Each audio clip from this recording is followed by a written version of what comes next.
பாரம்பரிய ஜோதிடத்துக்கும் நட்ச லக்ன பத்ததி ஜோதிடத்துக்கும் என்ன மாதிரியான வித்தியாசங்கள் வந்து நாளிகையை மணியாக்கன்னு ஒரு கணக்கு போடுவோம். அந்த கணக்கே வந்து ஒரு பெரிய கணக்கா அதுல எவ்வளவு மிச்சம் இருக்கு, அம்மாவுடைய கர்ப்பத்துக்குள்ள போனது எவ்வளவு, மிச்சம் இருப்பு எவ்வளவு அப்படிங்கறதெல்லாம் எழுதுறதுக்குள்ள இந்த தண்ணியை குடிச்சு தாகம் தீர்ந்துரும் சொல்ல ஒரு ஜாதகம் எழுதுவதற்கு கையில் எழுதுவது அப்படிங்கிறது ஒரு மாத காலம். அதுக்காக தான் இந்த ஏழ்மையை நான் பலமா பிடித்துக் கொண்டு நிற்பதற்கு காரணம் அது. தேளுடைய குணம் கொட்டுவதுதான்னா அது கொட்டும், ஆனா அது விஷம் வீரியமா இருக்கா விஷம் கம்மியா இருக்கா.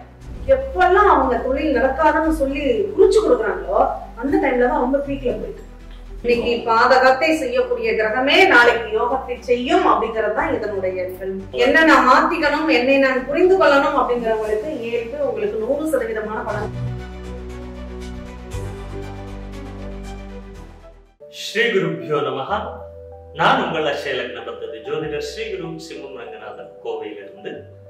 இன்றைய நிகழ்வேல நம்ம வந்து வெகு காலம் அக்ஷய லக்ன பத்ததி ஜோதிடத்தில் எனதருமை குருநாதருடன் பயணித்த திருமதி டாக்டர் சாந்தி தேவி ராஜேஷ்குமார் அவர்களுடன் ஒரு பாரம்பரிய ஜோதிடத்துக்கும் நட்ச லக்ன பத்ததி ஜோதிடத்துக்கும் என்ன மாதிரியான வித்தியாசங்கள், எங்கு மாறுபடுகிறது, அப்ப பாரம்பரியம் வந்து குறைஞ்சு போயிடுச்சா, அப்ப இதுக்கும் அதுக்கு என்ன வித்தியாசம், இது எந்த இடத்தில் இது மாற்றாகவும் ரொம்ப நுண்ணிய கருத்துக்களை நுணுக்கமான பலன்களை சொல்லக்கூடியதாகவும் அக்ஷய லக்ன பத்ததி ஜோதிடம் எந்த இடத்துல மாறுபடுது, பாரம்பரியம் மாறாத சுவையோடு இருக்கா இல்லையா, மாத்திட்டாங்களா அதாவது அப்படிங்கிறது. ஏன்னா இன்னைக்கு நிறைய பேர் சொல்றாங்க புதுசா ஒரு பத்தத்தை கண்டுபிடிச்சிட்டா அவங்க ஆசான் ஆயிடுவாங்களாங்கிற கேள்விகள்லாம் இருக்கு இல்லையா. அப்போ இதுக்கு அந்த பொதுவுடை மூர்த்தி ஐயா அவர்கள் எவ்வளவு வருட காலங்கள் இதற்காக உழைத்திருக்கிறார். அவரு ஏன்னா அவருக்கு கூட நீண்ட நாட்கள் பயணம் செய்தவங்க அப்படின்னு பாத்தீங்கன்னா சாந்தி தேவி அவங்க தான். ஸோ அவங்க கிட்ட இந்த கேள்விகளை உங்கள் எல்லாரும் சார்பில் எல்லாருங்கிற கேள்வியா இருக்கும். அந்த கேள்விகளை உங்கள் சார்பில் இன்னைக்கு நானும் கேட்டு எனக்கும் இருக்கிற அந்த தெளிவுகளை பெறணுங்கிறதுக்கோசரம் இன்றைய இந்த நிகழ்வு. ஸோ முதல்ல இந்த நிகழ்வுக்கு திருமதி டாக்டர் சாந்தி தேவி ராஜேஷ்குமார் அக்ஷய லக்ன பத்ததி ஜோதிட ஆசிரியர், அக்ஷய லக்ன பத்ததி ஜோதிடர், அவரை முதல் இந்த நிகழ்வுக்கு வணக்கம். அனைவருக்கும் வணக்கம். இந்த நாள் இனிய நாளாக அமைய வாழ்த்துக்கள். எப்படி இருக்கீங்க? நல்லா இருக்கும். நீங்க எப்படி இருக்கீங்க? எப்படி இருக்கு 2025 உங்களுக்கு? ரொம்ப சிறப்பா இருக்கு. எனக்கு மட்டும் இல்ல எல்லாருக்கும் சிறப்பாக இருக்கணும்னு பிரார்த்தனை பண்ணிக்கணும். நீங்க வந்து ஆரம்பத்துல இருந்தே பாரம்பரிய ஜோதிடரா இருந்தவங்க, அதுக்கப்புறம் கிட்டத்தட்ட ஐயாவனுடைய அந்த அவருடைய அக்ஷய லக்ன பத்ததி ஜோதிடம் அப்படிங்கிற இடத்துல நிறைய நீங்க அவர் கூட டிராவல் பண்ணிருக்கீங்க. பாரம்பரிய ஜோதிடமாக இருந்த நீங்க எத்தனை வருட காலங்கள் பாரம்பரியத்தில் இருந்திருக்கீங்க? பாரம்பரியத்தில் உங்களுக்கு வந்து உங்களுக்கு குருவாக இருந்து உங்களை வழி நடத்தியது யார்? பாரம்பரியத்தில் என்னெல்லாம் விஷயங்கள் தெரிஞ்சிட்டு இருந்திருக்கீங்க? அங்கிருந்து அக்ஷய லக்ன பத்ததி ஜோதிடத்திற்கு வந்த பொழுது இதுக்கும் அதற்கும் உண்டான அந்த மாற்றம் என்ன, வாழ்வியலே மாற்றம் மாதிரி இருக்கும், அது எப்படி இருந்ததுங்கிறத சொல்லுங்க. கண்டிப்பா இத நான் பதிவு பண்ணி ஆகணும். முதல்ல எனக்கு இந்த ஜோதிட ஆர்வத்தை தூண்டிய எனது தாய் மாமா திரு ராஜநாயுடு அவர்களுக்கு தான் முதல்ல நான் நன்றி கடன்பட்டிருக்கேன். அவங்களுக்கு முதல்ல வணக்கங்களை தெரிவிச்சுக்கிறேன். என்னுடைய அம்மா வழியில எல்லாருமே ஜோதிட குடும்பம் தான். அவங்க வந்து மணி மந்திர ஔஷதம், அவங்களுக்கு மாந்திரிகமும் தெரியும், வைத்தியமும் தெரியும், ஜோதிடமும் தெரியும், இதுல கைரேகை, அது இல்லாம எங்க மாமா வந்து நவரத்னங்கள் நிறைய ஆய்வு பண்ணி நவரத்னங்களுக்கு தனி ரிசர்ச்சை எடுத்தவர் அப்படின்னு தான் சொல்லணும். அப்போ அவங்கள்ட்ட இருந்து தான் எனக்கு சின்ன வயசுல இருந்து ஒரு 7-8 வயசுல இருந்தெல்லாம் அவங்க பலன் சொல்றதெல்லாம் நான் பக்கத்துல இருந்து கேட்டிருக்கேன். அப்போல இருந்தே இந்த ஜோதிடம் அப்படிங்கிறது எனக்கு ஒரு ஆர்வமா இருந்தது. ஒரு 13 வயது காலகட்டங்கள்ல இதை படிச்சுக்கணும் அப்படிங்கிற எண்ணம் வந்து எங்க மாமாட்ட கேட்கும்போது, இல்லம்மா நீ படிச்சு முடிச்சுடு, அதுக்கப்புறமா நீ இதுக்குள்ள வா கத்து தரேன் அப்படின்னு சொல்லியிருந்தாரு. அப்போ என்னென்னலாம் படிக்கணும் அப்படிங்கிறதுக்கான ஒரு சில நூல்களை வந்து அவர் சொல்லியிருக்கேன். அதை வந்து நான் என்ன பண்ணியிருக்கேன், எங்க ஊர் லைப்ரரியில போய் அந்த நூல்கள் எல்லாம் தேடி எடுப்பேன். நிறைய சித்தர்களுடைய அவர் அடிக்கடி அந்த சித்தர் பாடல்களை மேற்கோள் காட்டுவார். அவருக்கு வந்து கோயிலுக்கு போய் சாமி கும்பிடுறது அப்படிங்கிறது அவருக்கு ஏற்புடையதா இருக்காது. அவர் சிவவாக்கியருடைய அந்த பாட்டை தான் அவருக்கு உதாரணமா எடுத்துக்காரு.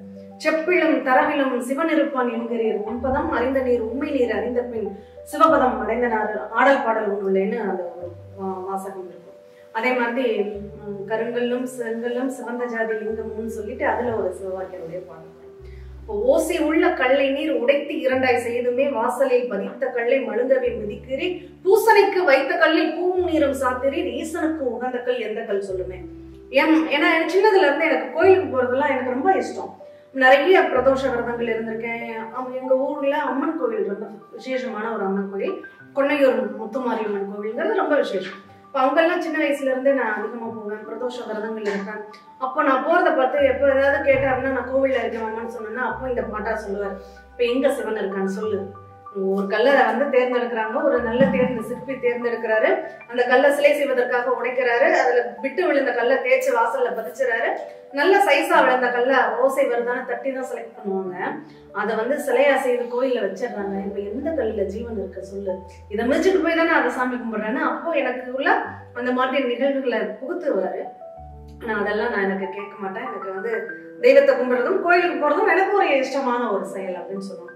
அப்படி இருக்கும்போது அந்த சித்தர்களுடைய பாடல்களை எல்லாம் தேடி படிக்கும்போது அப்ப ராசி கட்டம்ங்கிறது அவர் அதுக்கப்புறம் தான் எனக்கு பிள்ளையார் சொல்லியில இருந்து ஆரம்பிக்கிறார். அப்படி ஆரம்பிக்கும் போது நான் வந்து அதை கத்துக்க ஆரம்பிக்கிறேன். அப்பெல்லாம் ரொம்ப கஷ்டமான ஒரு நிகழ்வு. ஜோதிடம் பயிலுதல் அப்படிங்கறதெல்லாம் அவர் ஒரு குருகுல கல்வி மாதிரி தான் நாங்க அவர்கிட்ட கத்துக்கிட்டோம். அவர் கிழிச்ச கூட தாண்டக்கூடாது, இங்க போகணும் அப்படின்னா போகணும், இல்லைன்னா இருக்கணும் அப்படிங்கிறது தான். இப்ப எனக்கு 19 வயதிலேயே திருமணம். ஏன்னா அந்த ஜோதிடத்தை ஒரு பெண் படிக்கணும் அப்படின்னா அதுக்கு ஒரு பாதுகாப்பு வேணும், அதை வந்து பப்ளிக்கா சொல்றதுக்கு. அப்போ அவருடைய 4 பசங்கள்ல ஒரு பையனுக்கு மட்டும்தான் ஜோதிடம் வரும் அப்படிங்கறத அவர் தெரிஞ்சு வச்சிருந்தார். அதனால அந்த பையனுக்கும் ஜோதிடத்தை சொல்லி கொடுத்து 2 பேரும் இப்ப எனக்கு ஜாதகம் கத்து கொடுத்தாங்கன்னா அவங்களுக்கு கைரேகையை பற்றிய முழு விவரங்களையும் கத்து கொடுத்தாரு. ஏன்னா ஒரே இதை பார்த்தாங்கன்னாலும் அவங்களுக்குள்ள கொஞ்சம் கிளாஸ் ஆயிடும் அப்படின்னு சொல்லிட்டு இந்த கைரேகை டிபார்ட்மெண்ட்டை நீ பிடிச்சிக்கோ ஜாதகத்தை. ஏன்னா அந்த கைரேகைக்கும் ஜாதகத்துக்கும் உள்ள நிகழ்வுகள் ஒப்பீடு பண்றதும் அவள் அவ்வளோ திறமையா ஒப்பீடு பண்ணுவார். எப்படி 27 நட்சத்திரங்கள் ஜாதகத்தில் இருக்கிறதோ அதே கைரேகையில கொண்டு வர 27 நட்சத்திரங்களுக்கு 27 ரேகைகளை அவர் வந்து எடுப்பார். அப்ப அந்த மாதிரி ஒரு தேர்ந்து இந்த 2ஐயும் பிரிச்சு கொடுத்து எங்களுக்கு அதை கற்றுக் கொடுக்கும் போது ஒரு நாளைக்கு ஜாதக கட்டம் மட்டும்தான் சொல்லி கொடுப்பேன். இன்னைக்கு வந்து நான் இந்த ஏழ்பிக்கு ரொம்ப தலைவணங்குறேன். இதை கண்டுபிடித்த புதுவுடை மூர்த்தி சார் அவங்களுக்கும் தலைவணங்குறேன். ஏன்னா அவ்வளவு கடுமையா நாங்க அந்த பாரம்பரிய ஜோதிடத்தை எங்களை கத்துக்கிட்டோம்.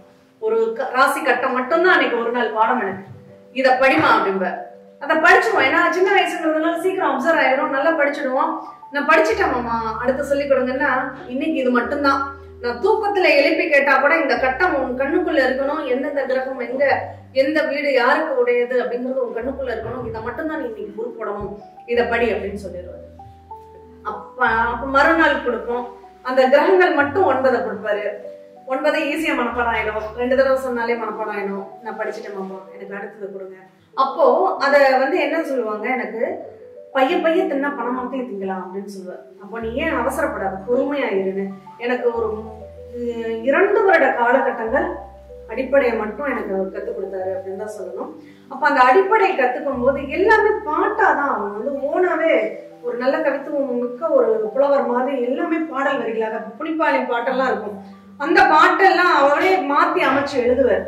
இந்த பாடல் வரிகளாக தான் கொடுப்பார். ஒண்ணும் இல்ல, உதாரணத்துக்கு ஒண்ணு சொல்லணும்னா 7 சனி ஒரு மனிதனுக்கு நடக்குதுன்னா அதுல இந்த கெடுபலன்கள்லாம் நடக்கும் அப்படின்னு சொல்லி ஒரு லிஸ்ட் கொடுத்துருவார்.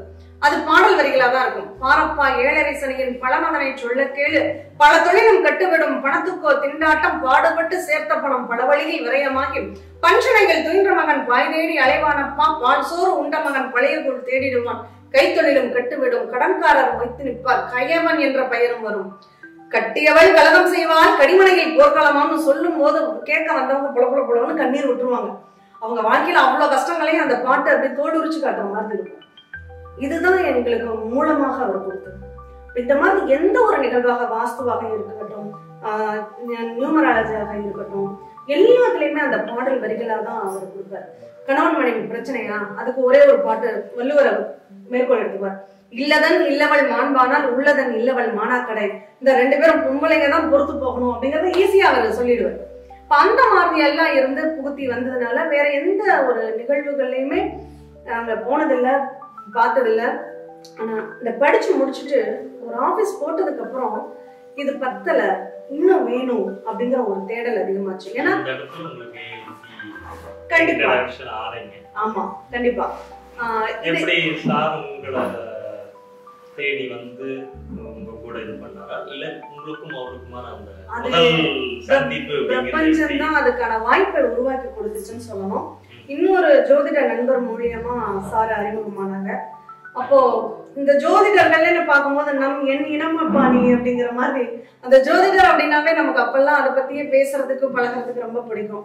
அப்போ நிறைய கருத்துக்களை பகிரும்போது தான் சில விஷயங்கள் நமக்கு எங்கெல்லாம் நமக்கு லாக் ஆகுது, அப்ப இந்த இடத்துல இதெல்லாம் வரலையே, இப்ப செவ்வாய் தோஷம் இருக்குன்றாங்க, செவ்வாய் தோஷத்துக்கு கல்யாணம் ஆயிடுது, ராகு தோஷம் இருக்குன்றாங்க, அது சீக்கிரமே லவ் மேரேஜ் ஆயிடுது, ஆனா சுத்த ஜாதகம்ன்றாங்க அதுக்கு கல்யாணமே ஆகலையே, இதுக்கெல்லாம் காரணம் என்ன அப்படிங்கிற மாதிரி எல்லாம் டிஸ்கஸ் பண்ணும்போது அப்பதான் சார் வந்து இந்த ஏஎல்பி அப்படிங்கிற ஒரு விஷயத்த, அப்ப ஏஎல்பிங்கிற பெயர் கூட சார் சூட்டல் இருக்கு அப்படின்னு தான் சொல்லணும். இந்த மாதிரி ஒரு லக்னம் நகருது அப்படிங்கிற ஒரு கான்செப்டை வந்து நம்மகிட்ட சொல்றாரு. அதுக்கப்புறம் தான் அதுக்குள்ள ஃபுல் அண்ட் ஃபுல், ஏன்னா நமக்கு பாரம்பரியத்துல உங்களுக்கும் தெரியும், நீங்களும் ஒரு பாரம்பரியமான ஒரு ஜோதிடர் தான். இதுல நமக்கு என்னெல்லாம் எங்கெல்லாம் நமக்கு பிரேக் ஆகும், எங்கெல்லாம் நமக்கு தடுமாற வேண்டிய சூழ்நிலைகள் வரும் அப்படிங்கறதே தெரியும். ஏன்னா இதுல ஜோதிடத்தில் பலன் சொல்வது அப்படிங்கிறது முதல் எங்க ஆரம்பிக்கிறதுங்கிறது ஒரு கேள்வி. அப்ப இந்த எங்க ஆரம்பிக்கிறதுங்கிற இந்த கேள்விக்கு முதல்ல ஏற்பி விட கொடுத்துருச்சோம். நிச்சயமா அதுதான் ஃபர்ஸ்ட் நான் வந்து ரொம்ப ஆச்சரியப்பட்ட ஒரு விஷயம்ங்கிறது அங்கதான் ஆரம்பிச்சது. ஏன்னா இப்ப நீங்க சொன்ன மாதிரிதான் ஒரு ஜாதகத்தை எடுத்துக்கிறோம்னா முதல்ல நான் பாக்குறது என்ன விஷயமா இருக்கும், என்னுடைய அனுபவம். நான் இங்க மத்தவங்களை எந்த இடத்துலயும் மத்த நிகழ்வுகளை நம்ம குறியிடல, என்னுடைய அனுபவம்.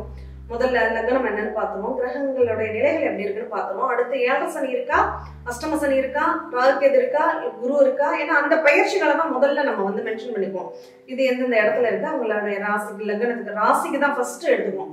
அதை எடுத்து எழுதி பார்த்து வச்சுக்கிட்டதுக்கு அப்புறம் தசா புத்தியோடைய நிகழ்வை நம்ம பார்ப்போம். ஓ இந்த தசையில இந்த புத்தி இது ஏதாவது மைனஸ்ல இருக்கா, இது எல்லாமே நல்லா இருக்குன்னா அவன் ஏன் நம்மளை தேடி வந்திருக்கான், நல்லா இருக்குன்னா நல்லா இருக்கிறவன் நம்மள்ட்ட வரமாட்டான். கண்டிப்பா சந்தோஷமா இருக்கிறவன் லாபமா இருக்கிறவன் ஜோசியத்தை இல்ல, அவனுக்கு பிரச்சனையோ அவன் தான் தேடி வருவான். இன்னொரு சுபங்களுக்கு தேடி வராங்க இல்லன்னு சொல்லல, அது ரொம்ப நேரம் அவங்க வந்ததுமே சொல்லிடுவாங்க. அவங்க வந்ததுமே நான் வீடு வாங்கலான்னு இருக்கேங்க, வாங்கலாமா, என் பொண்ணுக்கு கல்யாணம் பார்க்கலான்னு இருக்கேன், பாரம்பரியம் அப்படின்றாங்க. பாரம்பரியத்துல நிறைய விதிகள். முதல் ஜாதக கணக்கீட பெரும் விதி. இந்த நாளிகை புரிஞ்சுக்கிறது பெரிய கஷ்டமா இருக்கும். நாளிகையை மணியாக்கன்னு ஒரு கணக்கு போடுவோம், அந்த கணக்கே வந்து ஒரு பெரிய கணக்கா இருக்கும். அப்படி அட்சய லக்ன பத்ததி ஜோதிடத்தில் இந்த மாதிரியான கணக்கீடுகள் அதிகமா இருக்கா? கணக்கீடுகள் ரொம்ப ரொம்ப குறைவு. இதுல அன்றாட வாழ்க்கையில இப்போ ஒண்ணும் இல்ல, அக்கௌண்ட்ஸ் படிக்கக்கூடிய ஒரு ஸ்டூடெண்ட்டுக்கு கணக்குல எத்தனை வகையான கணக்குகள் இருக்குங்கிறது தெரிஞ்சுக்கும். ஆனா அத்தனையும் அவங்க பயன்படுத்துறாங்கன்னா கிடையாது. இங்க நம்ம அன்றாட வாழ்க்கையில என்ன பயன்படுத்துறோம், கூட்ட தெரியணும், கழிக்க தெரியணும், பெருக்க தெரியணும், வகுக்க தெரியணும். இந்த நாடு தானே நமக்கு தெரியணும். இந்த நாடு தெரிஞ்சா போதும் இல்லையா? நம்ம எவ்வளவு பெரிய அமௌண்டா இருந்தாலும் நம்ம எதுக்காக அதை பயன்படுத்துறோம், ஒரு கால்குலேஷன், ஒரு பணம் பரிவர்த்தனை அல்லது ஒரு எண்ணிக்கையை எடுக்கிறதுக்கு நம்ம பயன்படுத்துறோம். அப்ப இது தெரிஞ்சா போதும், நம்ம ஈஸியா புரிஞ்சுக்க முடியும். இதுக்கு போய் நான் அக்கௌண்ட்ஸ் படிச்சு அதுல ஃபார்முலா படிச்சு அந்த லாஜிக் எல்லாம் எடுத்து அதை அப்ளை பண்ணி அதுக்கு டேலி பண்ணி கொண்டு வரணும்னு அவசியம் இல்லை. அப்படி என்ன தேவையோ, எனக்கு பலன் பார்ப்பதற்கு என்ன தேவையோ அதை மட்டும்தான் ஏழ்பு உங்களுக்கு கொடுக்கும். அதை தாண்டி நீ இதுக்குள்ள போகவே போகாத. ஒண்ணும் இல்லைங்க, நான் படிக்கும் போது எங்க மாமா எனக்கு நாளிகை கணக்கு எப்படி சொல்லி கொடுப்பாங்க, மேஷம் ஒரு 4 கால், ரிஷபம் அது 4 முக்கால், மிதுனம் அது 5 கால், கடகம் அது 5.5, சீரசிங்கம் 5 கால், சிவந்த கன்னி 5 அப்பா, அடுத்த துலாமம் 5 அப்பா, கொட்டும் தேல் 5 கால், கொடியதனூர் 5.5, மகரம் அது 5 கால், கும்பம் அது 4 முக்கால், அவுரிமை 4 கால் அப்படின்னு சொல்லி கொடுப்பாரு. இத வந்து ஏன் அப்ப வித்தியாசம், இங்க எங்க இருந்து வித்தியாசம் வருது? சரி ஏதோ கொடுத்துட்டாங்க அவங்க கணக்கு அப்படியே நம்ம ஏத்துக்கிறோம். இதுல இருந்து இத பிடிச்சு நாளிகை, இந்த மாசம் என்ன மாசம், சூரியன் மேஷத்துல இருக்காரு, அப்போ ஒரு குழந்தை சித்திரை மாசம் பிறக்குது, எத்தனை மணி நேரத்துல பிறக்குது அதை கணிச்சு அதை டைம் எடுத்து ஒரு லக்ன ஸ்புடம் போட்டு அதுக்கான லக்னத்தை குறிச்சு அப்புறம் ராசி என்னன்னு பார்த்து சந்திரன் நிற்கக்கூடிய நட்சத்திரத்தை பார்த்து நேற்றுக்கு என்ன நட்சத்திரம் நாளைக்கு என்ன நட்சத்திரம் இதை ரெண்டும் டிவைட் பண்ணி ஆதி எந்த பரம நாளிகைன்னு ஒரு விஷயத்த கண்டுபிடிச்சு அதுல எவ்வளவு மிச்சம் இருக்கு, அம்மாவுடைய கர்ப்பத்துக்குள்ள போனது எவ்வளவு, மிச்சம் இருப்பு எவ்வளவு அப்படிங்கறதெல்லாம் எழுதுறதுக்குள்ள இந்த தண்ணியை குடிச்சு தாகம் தீர்ந்துரும்னு சொல்லுவாங்க. ஜாதக கணிதம்ங்கிறது நீங்க குழந்தை பிறப்புக்கு ஜாதக கணிதம் பஞ்சாங்கத்தை வைத்து நம்ம எழுதணும்னா கண்டிப்பா கம்மிபட்சம் தினகதையெல்லாம் போட்டு ஸ்புட கணிதம் போட்டு பாவகம் வரைக்கும் எழுதி வர்க்க சக்கரங்கள்லாம் போகணும்னு ஒரு மாசம் ஆயிடும். ஒரு ஜாதகம் எழுதுவதற்கு கையில் எழுதுவது அப்படிங்கிறது ஒரு மாத காலம். சரி, இத்தனை போட்டு அது நுணுக்கத்துக்கு போகுதா? இவ்வளவு நுணுக்கங்கள்லாம் அங்க தேவையே இல்லையே. எங்க நமக்கு அதெல்லாம் போகணும்னா இங்க எனக்கு ஸ்டார்டிங்லயே எனக்கு கிடைக்கலன்னா மட்டும்தான் நம்ம அதுக்குள்ள எல்லாம் போகணும். இங்க எவ்வளவு அழகா ஒரு லக்னம் ஆரம்பத்திலேயே உங்களுக்கு வந்து பலன்களை சுலபமாக்கிடுச்சுன்னு சொல்றீங்க. கண்டிப்பா அதுக்காக தான் இந்த ஏழ்பியை நான் பலமா பிடித்து கொண்டு நிற்பதற்கு காரணம் அது. அப்ப பாரம்பரியத்தில் சொல்லக்கூடிய கிரகங்களுடைய கிரக பலன்கள் அப்படிங்கிற விஷயம், கிரகம் என்ற பலன் ஒரு விஷயம் இருக்கு. கிரகத்துக்கு உயிர் கொடுத்தவன் அப்படிங்கிற அந்த சாரநாதர்களை, சாரம் பார்க்காதவன் சோரம் போவான் அப்படின்னு சொல்லுவோம். ஆட்சி, உச்சம், நீச்சம், சரிங்களா? இந்த விஷயங்கள் நீங்க பாரம்பரியம் சுவை மாறாமல் இருக்குங்கிறதுப்ப ஏஎல்பில இதெல்லாம் எடுத்துக்கிறீங்களா இல்லையா?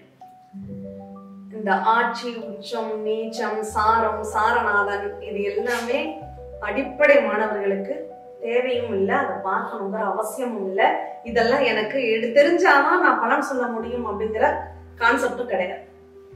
இப்போ உச்சம்னு நீங்க எதை சொல்றீங்க?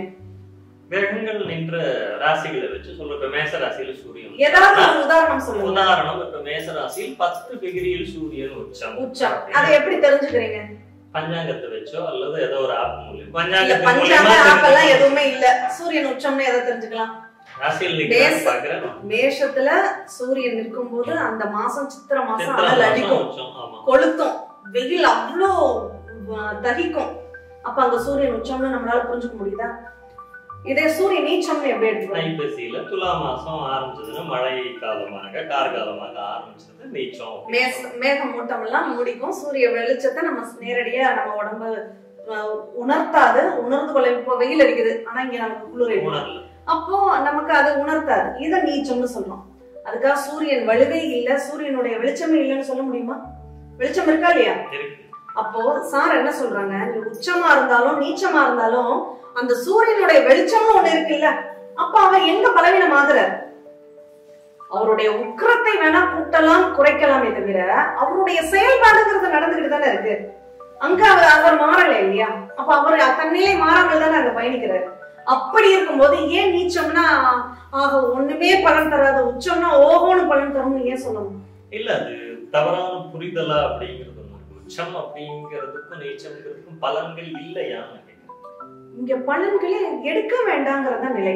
உச்சமா இருந்தா கொஞ்சம் அவருடைய வலு கூடுதலாக இருக்கு, நீச்சமா இருந்தா வலு குறைவாக இருக்கு. ஆனால் அவருடைய நிலை, அவரு நமக்கு வெளிச்சத்தை தரணும்னா இப்ப ஐப்பசி மாசமா இருந்தாலும் 6 மணி ஆச்சுன்னா விடிஞ்சிருது இல்லையா?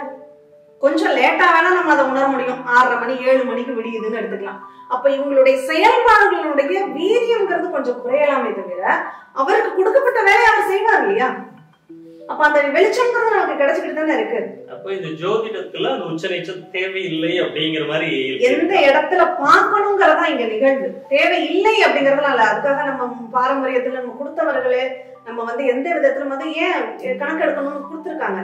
இப்ப சித்திரை மாசம் உச்சமா இருக்கும் போது சில நிகழ்வுகள், குழந்தை பிறப்புலாம் அந்த மாதங்கள் ரொம்ப ஆகாது, சித்திரையில குழந்தை பிறந்தா ஆகாதுன்னு சொல்லுவாங்க. ஏன் ஆகாது? அந்த குழந்தைக்கு அதால அந்த வெப்பத்தை தாங்க முடியாது அப்படிங்கிறதுக்காக. அப்போ அந்த சில நிகழ்வுகள்ல அந்த கிரக ரீதியாக அது நிறைய வைப்ரேஷன் இருக்கும் போது சில விஷயங்கள்ல அது மைனஸ் பண்ணும், பிளஸ் பண்ணும். ஆனால் அதனுடைய செயல்பாடு எந்த விதத்திலும் மாறாது.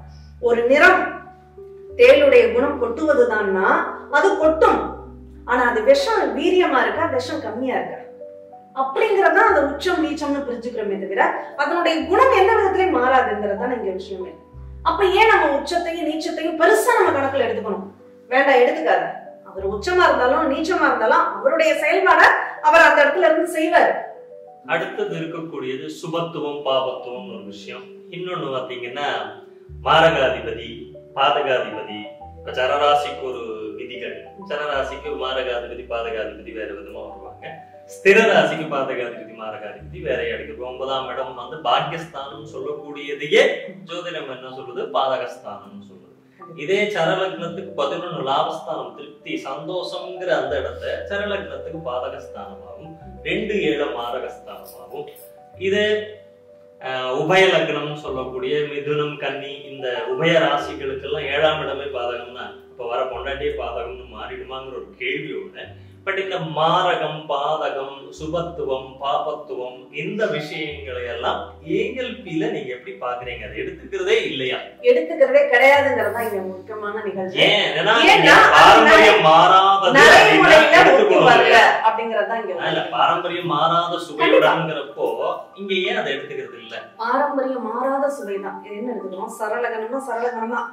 அது உபயமாவோ ஸ்திரமாகவோ நாங்க மாத்தல, அதை சரமா தான் நாங்க எடுத்துக்கிறோம். ஆனா அந்த லக்னம் போகும்போது மட்டும்தான் அது சரமா வேலை செய்யும். வயசு மாறிடுது, 10 வருஷம் அடுத்து மாறிடுது, அந்த சரம்ங்கிறது ஸ்திரமா மாறி போயிடும். இப்போ நான் இந்த 10 வருஷம் நான் ஓடிக்கிட்டே இருக்கேன், ஏன்னா இந்த லக்னம் சரலக்னம் என்னைய ஓட சொல்லுது, தூண்டுது, நான் ஓடிக்கிட்டே இருக்கேன். ஆனா அடுத்த லக்னம் ரிஷபம் மாறும்போது நான் போதும், ஓடுனதெல்லாம் போதும், எப்ப சாமி போய் உட்கார்ந்து ஒரு இடத்துல தொழில் செய்யும், என்னுடைய அனுபவத்தை வைத்து நான் ஒரு தொழிலை ஸ்திரமா பண்ணி நான் என்னுடைய வாழ்க்கை நடத்துக்கிறேன். நடக்குதா இல்லையா? அப்புறம் ஏன் பிறந்த போது சரலக்கணத்துல உள்ளவங்க வாழ்நாள் பூரம் சரத்திலேயே இருக்கு அப்படியான? அப்படி இல்ல. இங்க சரம்ங்கிறது ஸ்திரமாகவோ ஸ்திரம்ங்கிறது உபயமாகவோ. இப்ப சொந்தமா கடன் வச்சிருந்த கடையெல்லாம் வித்துட்டு இருக்கிற இடமே தெரியாம ஓடி போனவங்க பாத்துக்கோமா இல்லையா? அது ஏன் நடக்குது? ஸ்திரலக்கணம் தானே. தொழில் ஸ்திர ராசியாக இருந்தால் ஸ்திரமான தொழில் செய்வோம். எத்தனை பேர் அப்படி தொழில் செஞ்சிருக்காங்க? நம்ம எத்தனை ஜாதகங்களை பார்த்திருக்கோம். இங்க எந்த ஒரு விதியையுமே சார் என்ன சொல்றாங்க, இத மாத்தல, அதனுடைய லக்னத்தை மாற்றும் போது அந்த அதனுடைய குணத்தன்மைகள் மாறிடுது. அதனால இதை நீங்க எடுத்துக்கங்க. அதுக்காக அது இல்லைன்னு நாங்க மறுக்கல. அது அப்போ அந்த லக்னம் போகும்போது நடக்கிறது உண்மை. ஆனா அந்த லக்னம் மாறிடுது. இப்ப 10ஆம் இடம் உனக்கு ஸ்திரம் கிடையாது, இப்ப 10 உபயமா மாறிடுச்சு. கும்ப லக்னத்துல இருந்து மீன மாறிடுச்சு. இங்க எங்க உனக்கு ஸ்திரம் வேலை செய்யுது? இப்ப தண்ணியில மீன் ஓடுற மாதிரி நீ ஓடிட்டு தான் இருக்கும். அப்படிங்கறத இந்த ஏழ்பி லக்னம் உணர்ந்தது. அதத்தான் அவங்க லக்னம் மாறுது அப்படிங்கிற ஒரு விஷயம். அப்படி அடுத்த சந்திரன்ங்கிறது தசாபுக்தி பிரகாரமே அது சேஞ்ச் ஆயிடுது. அப்படிங்கிறப்ப அந்த பிறப்பு காலத்தில் இருக்கக்கூடிய அந்த கிரகங்களை மாத்திரமே அப்படி பதிய வச்சுட்டு பலன் சொல்றோம். ஏன் கிரகங்கள் மாறல? ஏன் கிரக மாற்றத்தை எடுத்துக்கலாம்? கிரகங்கள் அன்றாட வாழ்க்கையில மாறிட்டு தானே இருக்கு. நாங்க எங்க கிரகம் மாறலன்னு நாங்க சொல்லவே இல்லையே. ஏன்னா கோச்சாரங்கிறது எதன் அடிப்படையில நம்ம பாக்குறோம்? கிரக மாற்றத்தை தானே பாக்குறோம். அப்ப இங்க கிரகங்கள் நகர்ந்துகிட்டு தானே இருக்கு. அதை போய் நம்ம ஏன் நகர்த்தணும்? அவங்க நகர்த்தலன்னா நம்ம நகர்த்த வேண்டிய அவசியம் இருந்திருக்கும். அவங்க ஆல்ரெடி நகர்ந்து கொண்டேதான் இருக்காங்க. அதனால அவங்கள நம்ம நகர்த்த வேண்டிய அவசியம் இல்ல. இங்க லக்னம் மட்டும்தான் நகராது.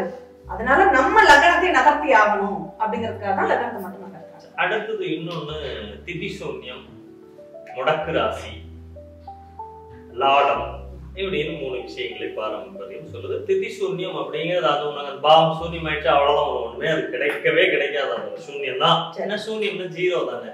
அப்ப சூன்யம்ங்கிறது 0. அந்த பாவம் உனக்கு சூன்யமாகவே இருக்கும். அப்படிங்கிறதுல இந்த திதி சூன்யம், முடக்கு ராசி, இந்த விஷயங்களை ஏல்பி எப்படி பார்க்குது? இதை எடுத்துக்கிறீங்களா இல்லையா? இத பலன் சொல்வதற்கோ இப்ப அட்சய லக்ன பദ്ധதி ஜோதிட வகுப்பு நடைபெற்று கொண்டிருக்கிறது. அந்த வகுப்பில் உள்ள மாணவர்களுக்கோ சொல்லிக் கொடுப்பது கிடையாது. ஆனா சார் ஆய்வு பண்ணும்போது இதையெல்லாம் கணக்குல எடுத்தாங்கன்னா எடுத்தாங்க. ஏன் அப்படின்னா 4வது வீடு ஒருத்தருக்கு முடக்கு ராசியா போயிடுச்சு. அப்ப என்ன ஆகும்? வீடு மனை வாசல் சார்ந்த அந்த விஷயங்கள் அவங்களுக்கு கிடைக்காது. தாயே கிடைக்காது. தாயானாலே முடக்கும் கிடைக்காது இல்லையா? ஆனா இந்த 4ஆம் இடம் முடக்கு ராசியா இருந்து முடங்கி போனவர்களுக்கு தாயினுடைய சொத்து வந்துச்சு. வீடு, ஒரு வீட்டுக்கு 4 வீடு கட்டினாங்க. அவங்க வாழ்க்கையில அந்த சுகம்ங்கிறது சந்தோஷமான பலன்களை அனுபவிச்சாங்க. அப்ப இந்த முடக்கு எங்க வேலை செஞ்சது? நான் போய் பரிகாரம் பண்ணதுனால ரிலீஸ் ஆயிடுச்சா? ரிலீஸ் ஆகாது. அப்ப முடக்குனா முடங்கிதானே இருக்கணும். ஏன் வீடு அமைஞ்சது? இதுதான் சாருடைய ஆய்வு. ஒரு விஷயம் நல்லா இல்ல நடக்கலன்னா அவங்க மாத்த வேண்டிய அவசியமே அங்க கிடையாது. மாத்தணும்னு நினைச்சிருக்க கூட மாட்டாங்க. ஆனா இங்க அது நடக்கல அப்படிங்கிறப்பதான் இது ஏன் நடக்கல அப்படிங்கிறதுக்கான காரணத்தை கண்டுபிடிக்கிறாங்க. கண்டுபிடிக்கும் போது இல்ல, அந்த முடக்கு லக்னம் மாறும்போது அந்த முடக்கு மாறிடுது. 4வது வீடா இருந்த முடக்கு அடுத்த லக்னம் மாறும்போது அது 3வது வீடா மாறிடுது. அப்ப இங்க வீடு பாதிக்காது இல்லையா? அப்ப அவருக்கு வீடு அமையுமே. அதனால அவருக்கு வீடு அமைஞ்சது. அன்றாட வாழ்க்கையில் நிதர்சனமாக நடந்த பல விஷயங்களை பார்த்துதான் இதை பிக்சர் பண்றாங்க. திதி சூன்யம் அப்படிங்கிற விஷயத்தில் இதே கான்செப்ட் மாத்தணும், கண்டிப்பா மாத்தணும். 10வது வீடு திதி சூன்யமா இருக்குன்னா தொழில் நடத்த முடியாது, தொழில் நல்லா இருக்காது. ஆனா நடத்துறாங்களே, தொழில் நடக்குதே. இன்னும் சொல்ல போனா எப்பெல்லாம் அவங்க தொழில் நடக்காதுன்னு சொல்லி குறிச்சு கொடுக்குறாங்களோ அந்த டைம்ல தான் ரொம்ப பீக்ல போயிட்டு. ஏன்? அதுக்கான காரணம் என்னன்னு தேடுறாங்க. தேடும் போதுதான் இல்ல லக்னம் மாறிடுது. இப்ப திதி சூன்யம்ங்கிறது இது இல்ல, திதி சூன்யம் அடிபட்டு போயிடுது. அப்போ அடுத்த லக்னம் மாறும்போது இது 9ஆம் வீடாக வருது. அங்க அப்பாவுக்கு தான் ஆபத்தை தந்திருக்கு, தொழில் ஆபத்து ஏற்படல. அப்போ அவருக்கு தொழில் பாவம் ரிலீஸ் ஆயிடுது. 9ஆம் இடம் முடக்காயிடுது, திதி சூன்யத்துல மாற்றம். அப்ப லக்னம் மாறும்போது அந்த பாவங்களுடைய நிலைகளும் தன்மைகளும் மாறிடுது அப்படிங்கறதுதான் அவங்களுடைய ஆய்வு. அடுத்தது இந்த மாரகாதிபதி பாதகாதிபதி கேட்டீங்க. இந்த மாரகாதிபதி பாதகாதிபதி ஒரு நிகழ்வு நடக்கும் போது, இப்ப உதாரணத்துக்கு ஒரு லக்னம் சொன்னீங்களே, சரத்துக்கு சர லக்னம், ஏதோ ஒரு லக்னம், கடக லக்னம் எடுத்துக்கோங்க. இதுக்கு இப்போ மாரகம் செய்யக்கூடியவன் வந்து சனியாவும் பாதகம் செய்யக்கூடியவன் சுக்கிரனாவும் வச்சுக்கிறாங்க. அப்புறம் இது வந்து மாறாத இருக்கும். நான் வந்து பாரம்பரியமா இருக்கிறப்ப எனக்கு பிறப்பு லக்னம் ஒரே லக்னத்தை தான் எடுத்துக்கிறேன். அந்த தசாபுத்தியை சந்திரனை நகர்த்துறதுங்கிறது பாரம்பரியம் சொல்லிருக்கு. பாரம்பரியம் வந்து இந்த லக்னம் நகர்வு அப்படிங்கிற விஷயத்தை என்ன அறிவு கட்டிய வரைக்கும் எங்கேயும் சொல்லியிருக்காங்க. அதுல இது ஒரு புது விஷயமா இருக்கு. இப்போ 7வது வீடு சனி பகவான், அங்க மாரகாதிபதி. கரெக்டா? இப்ப மாரகாதிபதிங்கும் போது அவருடைய நிலை எப்போதுமே நல்லது பண்ணாதுங்கிறதா இங்க ரிசல்ட். இங்க என்ன சொல்றாங்க, கடக லக்னம் இல்ல கன்னி லக்னம் வந்துருச்சு. இப்ப உபய லக்னத்துக்கு மாரகாதிபதி யாரு? குரு பகவான். அங்கேயும் 7வது வீடு பிரச்சனைக்குரிய நிகழ்வு தானே. அப்ப அங்கேயும் அங்க மாரகாதிபதி வேலை செய்யணும்ல, வேலை செய்யுது. இப்போ லக்னம் துலாம் லக்னம் வந்துருச்சு. இப்போ யாரு? சூரியன். சூரியனும் செவ்வாயும். ஆனா இங்க 7ஆம் அதிபதி யாரு? துலாம் லக்னத்திற்கு செவ்வாய். இப்போ மனைவியால இவருக்கு வருமானம் கொட்டு கொட்டுன்னு கொட்டுது. இப்ப இந்த பாதகாதிபதி எங்க வேலை செய்யுது? அது அந்த வயதோட்ட லக்னத்திற்கு தகுந்த மாதிரி அதனுடைய விஷயம் மாறும்போது இன்னைக்கு பாதகத்தை செய்யக்கூடிய கிரகமே நாளைக்கு யோகத்தை செய்யும் அப்படிங்கறது தான் இதனுடைய. அடுத்தது லக்னத்துக்கு 7 8 செவ்வாய், 2 4 7 8 12 செவ்வாய் இருந்தால் செவ்வாய் தோஷம். லக்னத்துக்கு 1 7 ராகு கேத்து இருந்தா ராகு கேத்து சர்ப்பதோஷம் அப்படிங்கறத சொல்றோம். அப்புறம் சில யோகங்களை எல்லாம் சொல்லுது ஜோதிடம். மாளவிய யோகம், கஜகேசரி யோகம், இந்த யோகம் எல்லாம் எப்ப நடக்கும்? பாரிஜாத அம்சம் அப்படி நிறைய விஷயங்களை வந்து சொல்லுது. இதையெல்லாம் இங்க அட்சயலக்ன பద్ధதியில இதெல்லாம் எப்படி பார்க்கப்படுகிறது, ஏற்றுக்கொள்ளப்படுகிறது, யோகமே இல்லையா? கண்டிப்பா இந்த யோகங்களையே நம்ம கணக்குல எடுத்துக்க வேண்டிய அவசியம் இல்லை. ஏன்னா இந்த யோகங்கள் அங்க செயல்படல. ஒருத்தவங்களுக்கு ராஜயோகம் இருக்கு, அந்த ராஜயோகத்தை அவன் எந்த வயசுல அனுபவிக்கிறான்? 7 வயது குழந்தைக்கு ராஜயோகம்னு வச்சுக்கோங்க. அப்ப அந்த ராஜயோகம் அவங்களுக்கு எப்படி வேலை செய்யும்? வேலை செஞ்சிருக்கா? அப்ப நடக்கல. அந்த பிரகலாதன் கோடியில ஒருத்தனை மட்டும் நம்ம வச்சுக்க கூடாது. அன்றாட வாழ்க்கையில உள்ள எல்லாருக்குமே அது வேலை செய்யணும். கரெக்டா? எல்லாருக்கும் பொருந்தக்கூடியதான நம்ம விதியா எடுத்துக்கிறோம். அந்த பொருந்தாத ஒரு நிகழ்வை விதி விலக்காக நம்ம எடுத்துக்கிறோம். அந்த மாதிரி விதி விலக்குல ஒண்ணு ராஜயோகம் எல்லாம் வேலை செய்யணும். பாரம்பரியமா அவங்க எல்லாம் அப்படி இருந்தாங்கன்னா தான் தனக்கு பின்னால்ங்கிற யோகம் எல்லாம் அப்படி இருந்தாதான் வேலை செய்யும். இங்க நம்ம என்ன சொல்றோம், ஏழ்பில ஒரு 4 விதிகள் அப்படிங்கறது ஏழ்பிலையும் உண்டு. அந்த விதிகளுக்கு உட்பட்டு இருந்தா அந்த யோகம் எந்த யோகமும் உனக்கு வேலை செய்யாது. இந்த விதிகளை தாண்டி இருந்தா உனக்கு எல்லா யோகமும் வேலை செய்யும் அப்படிங்கறதுதான் என்னோட நிலை. அடுத்தது நீங்களே ஜோதிடராகலாம், நீங்களே படிங்க அப்படிங்கிற ஒரு விஷயம் பார்க்கணும். நான் எதுக்கு படிக்கணுங்க? எனக்கு பாத்துக்கிறதுக்கு ஜோசியர்களை நான் போய் வருஷத்துக்கு ஒரு தடவையோ ஒரு மாசத்துக்கு ஒரு தடவையா நான் மஞ்சப்பையில புக் எடுத்துட்டு போய் நான் நீங்க இருக்கீங்கன்னா நான் உங்ககிட்ட வந்து உங்களுக்கு உண்டான கட்டணத்தை செலுத்திட்டு நான் பார்த்துட்டு போறேன். நான் எதுக்கு ஜோசியம் படிக்கணும்? நீங்க படிங்க. நான் எதுக்கு படிக்கணும்? எனக்கு படிக்கிறதுனால எனக்கு என்ன? எனக்கு தான் பாத்துக்கிறதுக்கு ஒண்ணு இல்ல 1000 ஜோதிடர்கள் இருக்கும் பொழுது போய் நான் ஈஸியா என்னோட என்னன்னு கேட்டுட்டு வர்றது எனக்கு ஈஸியா? நானா போட்டு மண்டையை போட்டுட்டு, ஏன்னா எல்லாருக்கும் ஜோதிடம் வந்துடுமா? அடுத்த கேள்வி. எல்லாரும் படிச்சுக்கலாம்னு சொல்றோம், எல்லாருக்கும் ஜோதிடம் வந்துடுமா? அடுத்தது நான் ஏன் படிக்கணும் அப்படிங்கிற ஒரு கேள்வி. நம்ம வரலாறு படிக்கிறோம். இப்ப 10வது வரையுமே அந்த வரலாறுல ஒரு பகுதி உண்டு. அதுல நிறைய ஒரு நிகழ்வுகள், வரலாற்று கதைகள், மன்னர்களை பத்தின நிகழ்வுகள்லாம் இருக்கு. நமக்கு அந்த அன்றாட வாழ்க்கையில அதை பத்தின நிகழ்வு நமக்கு தேவையா? நமக்கு அது அவசியம் இல்ல. ஆனா இன்னைக்கு எனக்கு என்ன நடக்கும், நான் எதை நோக்கி நான் பயணிக்கணும், இன்னைக்கு நான் எந்த செயலை செஞ்சா நான் வாழ்க்கையில வெற்றி பெற முடியும், எந்த செயலை செய்யாம இருந்தா நான் கஷ்டங்களை தவிர்க்க முடியும் அப்படிங்கிற அன்றாட வாழ்க்கையினுடைய புரிதலை நம்ம வரலாறு படிக்கணுங்கிற அவசியம் இல்ல. என்ன நான் படிச்சேன்னா அதை தெரிஞ்சுக்க முடியும். அப்படி ஒண்ணு நீ புரிஞ்சுக்கணும்னா இந்த ஜோதிடத்தை படிக்கணும் அப்படிங்கறதுதான் சாருடைய ஆய்வு. அப்ப அதனாலதான் படிச்சேன். நடக்கிற கஷ்டங்கள் எல்லாம் கஷ்டமாவே இருக்குன்னா நான் மனதளவில் நான் பாதிச்சிட மாட்டேன்.